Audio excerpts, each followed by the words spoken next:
Buenos días a todos. Ayer terminamos la clase viendo el final de la dictadura de Primo de Rivera. Señalábamos que el intento de Primo de Rivera de institucionalizar la solución provisional que había iniciado en 1923 va a encontrarse con un rechazo creciente en distintos ámbitos de la sociedad española, no solo en ámbitos intelectuales, donde destacaba la figura de Miguel de Unamuno como el opositor más notorio de la dictadura, sino que también los partidos republicanos se han reorganizado en una oposición cada vez más activa y desde el propio turno figuras como el conde de Romanones van a impulsar pronunciamientos contra la propia dictadura. Esta situación va a desencadenar una pérdida de apoyos también entre los sectores que originariamente habían apoyado el golpe, esto es, el ejército y buena parte de la burguesía española, principalmente la catalana, que va a verse cada vez más con mayor disgusto la continuación de esta situación excepcional.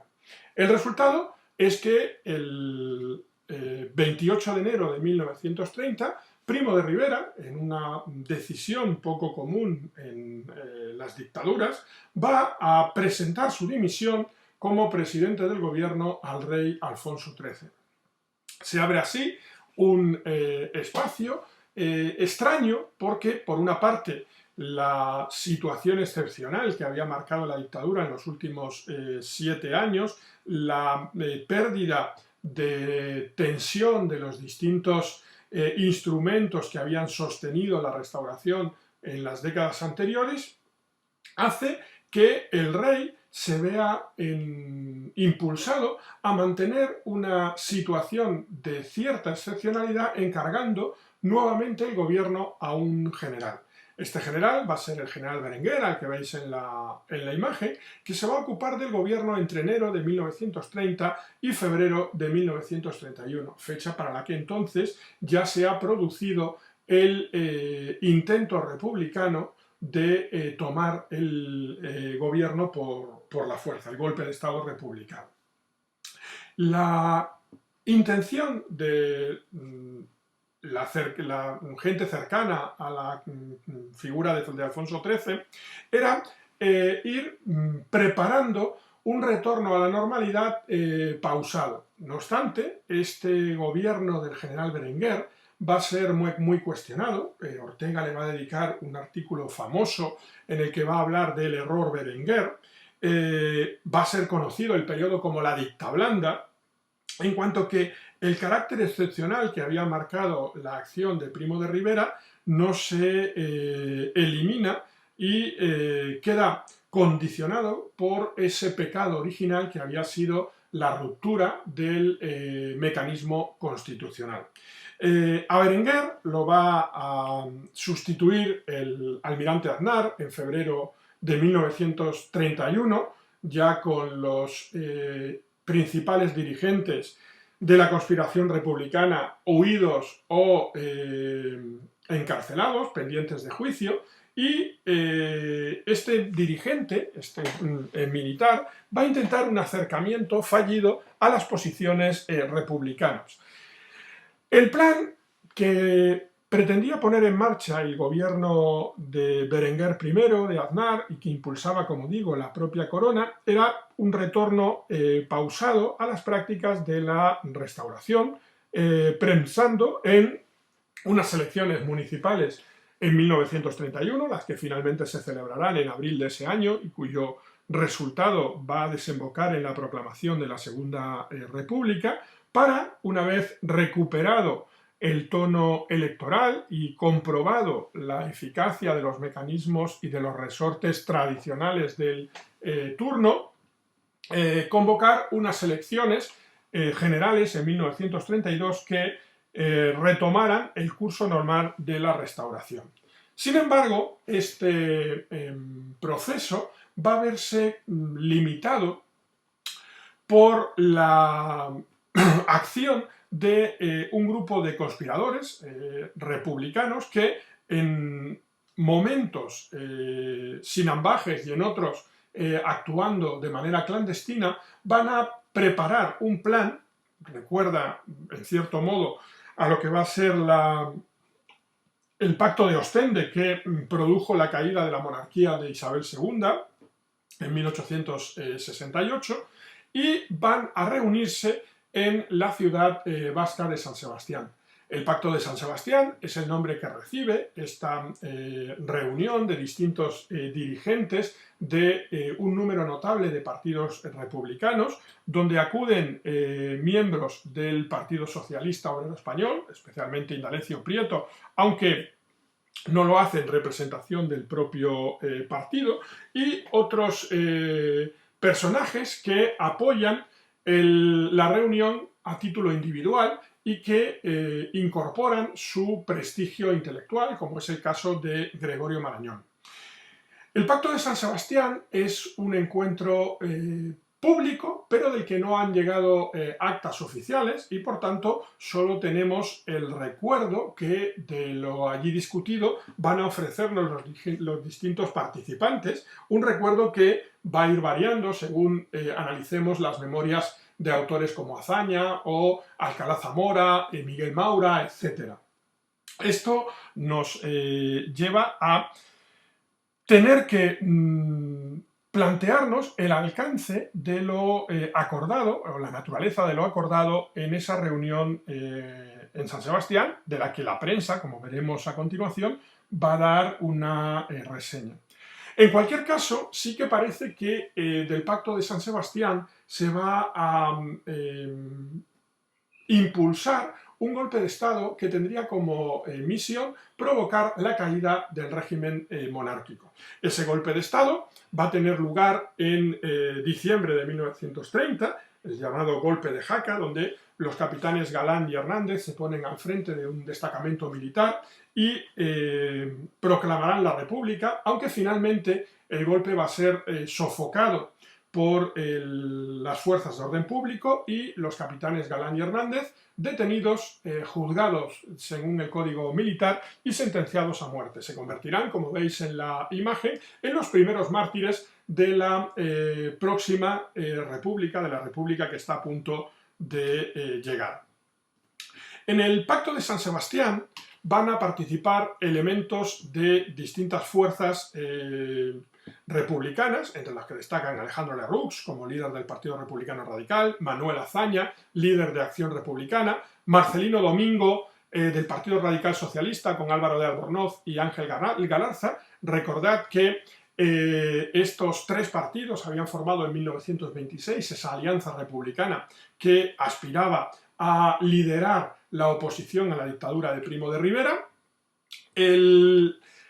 La unión de dos figuras de la denominada derecha liberal republicana, como son Niceto Alcalá Zamora y Miguel Maura, ambos habían sido ministros durante la monarquía, aunque en los últimos tiempos van a alejarse de las posiciones monárquicas y van a fundar una formación republicana de corte conservador y van a adquirir un notable protagonismo en los sucesos que desembocarán en la proclamación de la Segunda República en abril de 1931. De hecho,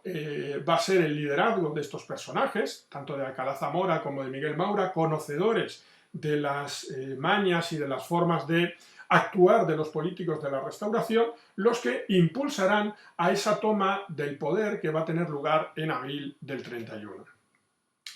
También vamos a ver representantes del republicanismo catalán, como van a ser Manuel Carrasco, Matías Mayol o Jaume Gueder, de Estat Català y de la Acción Republicana y la Acción Catalana, y del republicanismo gallego. Santiago Casares Quiroga, que luego va a tener un papel destacado, siendo el último presidente del gobierno o el presidente del gobierno republicano en el momento que estalla la guerra civil, aunque se va a integrar en una formación política que liderará el propio Manuel Azaña, y a título personal figuras como Indalecio Prieto, que representa de forma implícita a un sector notable del PSOE. Eduardo Ortega y Gasset, el hermano del filósofo, periodista, va a ser también otra de los impulsores de esta reunión, y Gregorio Marañón, una de las figuras más notables de la intelectualidad española de la época, va a mostrar su adhesión a la reunión por carta. Como digo, el Pacto de San Sebastián es una alianza en la que se acuerdan las vías para traer la república y de la que únicamente trasciende la naturaleza de la propia reunión. Esto que estáis viendo es un texto que representa una crónica de la época donde se cita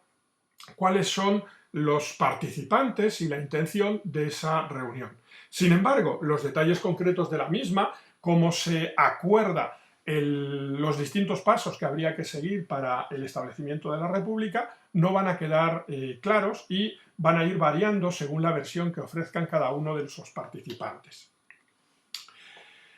Lo que sí parece es que el acuerdo en San Sebastián llevaba implícito un intento de asalto al poder mediante un golpe de Estado. Ese golpe de Estado va a tener lugar en diciembre de 1930 y va a ser protagonizado por dos capitanes del acuartelamiento de Jaca. Los capitanes Galán y Hernández estarían en vanguardia de un movimiento que tendría que replicarse en distintos lugares de la geografía española. El golpe de Jaca va a ser un fracaso desde el punto de vista de los objetivos de traer la República o de conseguir un golpe de Estado triunfante. Como digo, van a ser un fracaso y de hecho va a costarle la vida a los dos principales implicados, los capitanes Galán y Hernández, en gran medida por falta de previsión. A modo de ejemplo, deciros que el encargado de comunicar a los capitanes Galán y Hernández que el golpe se había aplazado, que fue, si mal no recuerdo, Casares Quiroga, va a demorarse hasta el punto de que los capitanes no tenían noticia de ese aplazamiento y siguieron el plan inicial. No obstante, como se aprecia por este texto, que es una carta personal que Emilio Mola, otro conspirador en el momento final de la República, va a ser el denominado director que organice el plan que acabará estallando en la Guerra Civil Española, va a dirigirse a Galán señalándole el carácter irreflexivo del plan que están a punto de acometer. Destaca no solo que el gobierno tiene noticias del pronunciamiento de ese golpe preparado, sino que el carácter del gobierno es un carácter legítimo y que no va a tener, por tanto, ninguna limitación para poder aplicar el Código de Justicia Militar. El golpe fracasa a las pocas horas, dejando unas cuantas víctimas en Jaca, y muy rápidamente, ese mismo mes de diciembre, se organiza un consejo de guerra, de la que estáis viendo una imagen, donde se juzga a los capitanes Galán y Hernández y a sus principales colaboradores. Ahora hay que decir que ninguno de los dos va a escudarse o defenderse negando su implicación, van a asumir la responsabilidad que va a provocar el fusilamiento de los mismos. Los demás participantes en el golpe, es decir, los miembros de los distintos partidos republicanos que van a ver fracasado ese intento de traer la República por la fuerza, van a adoptar posiciones muy diferentes ante la reacción del gobierno. Mientras que algunos, encabezados por las figuras de Alcalá Zamora o Miguel Maura, van a enfrentarse abiertamente y van a ganar a la opinión pública en un juicio en el que se les juzgará por la responsabilidad de ese golpe de Estado, ingresando en prisión. Aquí veis una fotografía de ese comité revolucionario encarcelado en la cárcel Modelo. Otros, como es el dirigente del Partido Republicano Radical, Alejandro Lerroux, va a huir al extranjero, mientras que figuras como Manuel Azaña va a ocultarse en domicilios de Madrid.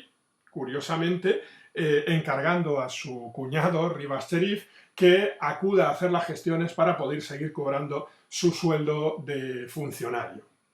El caso es que el encierro de este comité revolucionario, el cambio de gobierno que se produce al sustituir al general Berenguer por el almirante Aznar y el aprovechamiento de la publicidad asociada al juicio, que va a ser muy bien llevada por los miembros de este comité revolucionario, va a hacer que el juicio y el propio encierro se conviertan en altavoces en favor de la República. El propio Aznar va a dirigirse a la cárcel Modelo de Madrid, tratando de llegar a un acuerdo con los revolucionarios, proponiéndoles formar parte de un nuevo gobierno, algo que van a rechazar, y finalmente los jueces van a exculpar a los miembros de este comité de estar detrás de los sucesos que tuvieron lugar en Jaca. El periodo, como digo, va a ir viendo un notabilísimo desarrollo de las posiciones contrarias a la monarquía. Entre esas figuras va a destacar la personalidad de algunos de los dirigentes intelectuales más notables de la época, figuras como Miguel de Unamuno, como Gregorio Marañón, del que ya hemos hablado, o la figura del filósofo José Ortega y Gasset, uno de los intelectuales, junto con Unamuno, más importantes de la España de la época, que van a ponerse al frente de una activa campaña de opinión en los distintos medios en los que escriben, que van a generar un ambiente favorable a la República. Entre esos artículos destaca este que estáis viendo, El error Berenguer, en el que Ortega inicia, como dice el artículo, destacando que esta frase, el error Berenguer, se va a convertir en los futuros libros de historia de España en un capítulo del mismo. Desde ese punto de vista habría que reconocerle la actitud profética de Ortega. Viene a señalar, como dice en el primer párrafo, que no es que se trate que Berenguer haya cometido algún error en su gobierno, sino que el propio Berenguer es el objeto del error. Es decir, que la intención de continuar como si no hubiera pasado nada, como si los 7 años de dictadura no hubieran supuesto una vulneración terrible de las estructuras políticas de la monarquía, van a hacer necesario la reorganización del Estado. Como dice el tercer párrafo, la opinión desde Sagunto, desde el golpe de Martínez Campos en 1874, la monarquía no ha hecho más que especular sobre los vicios españoles y su política ha consistido en aprovecharlos para su exclusiva comodidad.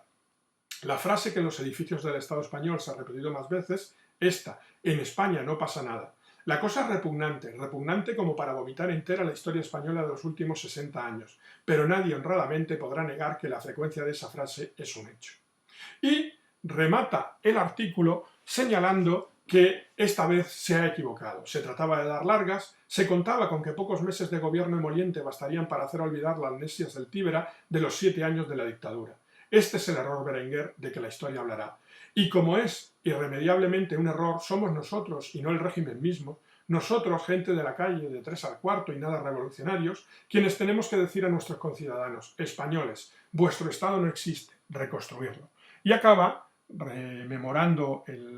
la frase con la que el romano Catón acababa sus discursos con un delenda es monarquía, o lo que es lo mismo, hay que destruir la monarquía. Este es el estado en el que se encuentra la sociedad española cuando se convocan las elecciones que tendrán lugar en abril de 1931. En principio se trata de unas elecciones